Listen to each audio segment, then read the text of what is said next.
What's up, print fam? Welcome back to the print shop. As I've been contemplating how I want to change things around the shop and with hiring people, I had an idea and I wanted to basically pass it by you, get your feedback. Now, before I get your feedback, I do want to let you know that blank laserable items are on sale at bulklaser.com. I will leave a link down below. That is my website.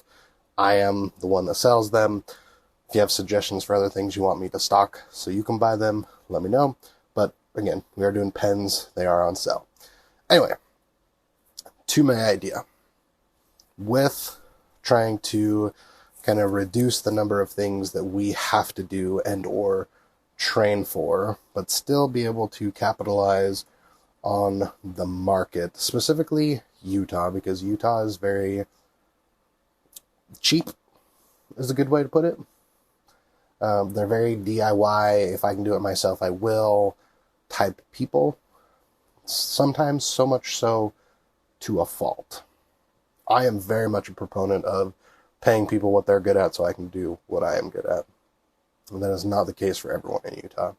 But to the whole idea, with having the DTF coming soon, which I almost have it all put together, and having a couple of heat presses, I'm considering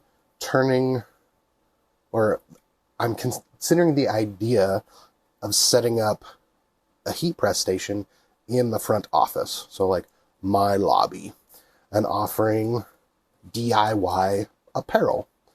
So they can bring in their own apparel, they can buy apparel through me, they can buy transfers from me, and come in and basically rent my heat presses to press their own shirts. So that way I don't have to provide the labor, but I can still potentially make money on the apparel, I can make money on the transfers, and make money for renting the machines that otherwise would potentially be dormant. Let's talk about it a little bit more. So I've got 2 heat presses right now, and they usually sit here unless there is an active job for them. Plus I have my hat press who knows where.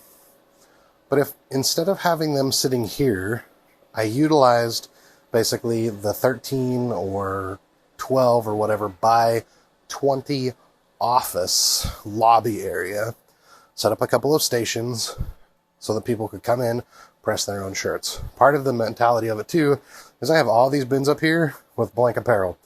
If they could come in and just be like, hey, what do you got? I bought these transfers. I want to press them on some shirts, and I could use up some of my inventory. So it helps, one, use my press without my labor. It makes a machine make money. It makes my DTF have more hours on it because DTF machines need to continue to run or they go bad. It'll help me just all around make money, but is it worth the headache of having people here decorating their own apparel? That's my idea. I haven't fully thought through it, but I thought, what better way than to get your guys' opinion? Has anyone else done it? Has anyone else considered it? Has anyone else done something similar? I'd love to know, because like I said, I'm trying to figure out ways to simplify what we do, still capture market, and make money, and have machines do more work. What do you think? Let me know. Thanks for watching, Print Fam. We'll see you in the next one. Oh, and in case you haven't seen the DTF videos, we do have a DTF. Uninet sponsored it. I will have transfers available for sale as soon as it's up and running. We do have the legs together. I still have to get it calibrated, set up, and whatnot. But we've been too busy with stickers and some other things that I haven't been able to get that done yet. So stay tuned. Thanks, Print Fam.